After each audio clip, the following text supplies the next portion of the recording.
There's a lot of places you can go to find out, oh, this guy was a great signing. Oh, what an amazing signing this was, even if it came at a steep price.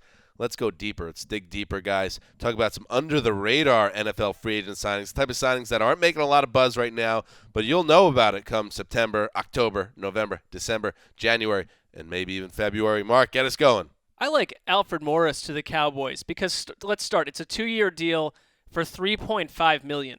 That is bottom of the barrel. That will match cost. his yards per carry this year, so that's well. perfect. All right, I understand that he's coming off a tough season, but before that, 3,000-yard campaigns. He's 27 years old, and you go into Dallas where you're playing behind a good offensive line, and you get Tony Romo back. I think there's a chance for him. It's good for Alfred Morris. There's a chance for him to revive his career and get a lot of carries here. If Darren McFadden has injury issues, depending on who they draft, good situation for both sides. Yeah, I think with McFadden's injury history, all it takes is a week where he's banged up for Alfred Morris. That door is peeked open a little bit, and he slides through.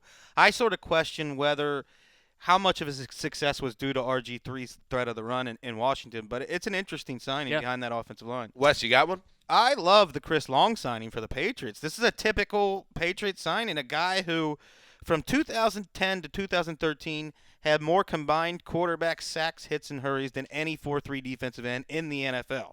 So it's been 2 years. He's been injury prone, but he's still only 31 years old. They have a history of doing stuff like this. Andre Carter came in, had 11 sack season for them at age 32. Randy Moss and Corey Dillon came in after age 30. Roman Pfeiffer after age 30. This is just a Patriots type of move. I think Chris Long can still play.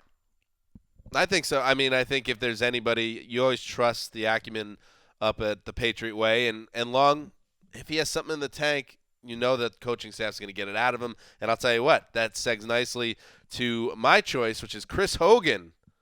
Always open, 7-Eleven, Chris Hogan. And I remember he was a major character on the Dolphins season of Hard Knocks a few years back, trying to hang on to the bottom of that roster. He managed to do it. He carved out a niche in Miami and then Buffalo.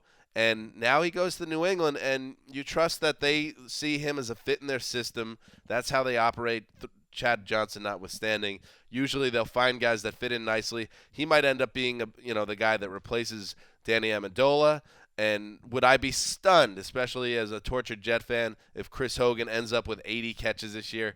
I wouldn't. Even if it seems like it's a pipe dream, I could see him fitting right in and having a big role with Tom Brady. Yeah, and Chad Johnson was a different situation, but those wide receivers need to be highly intelligent and able to make instinctive moves on that team. And Belichick loved Hogan's football IQ. That was the report about the visit. He even says he could be a backup punter. I mean, he's versatile, and they can use him inside and out, so it's a nice, typical Patriots signing. Sorry for you, Dan. Yeah, Chris Hogan, going to break my heart, aren't you? Check out the Around the NFL podcast 3 times a week.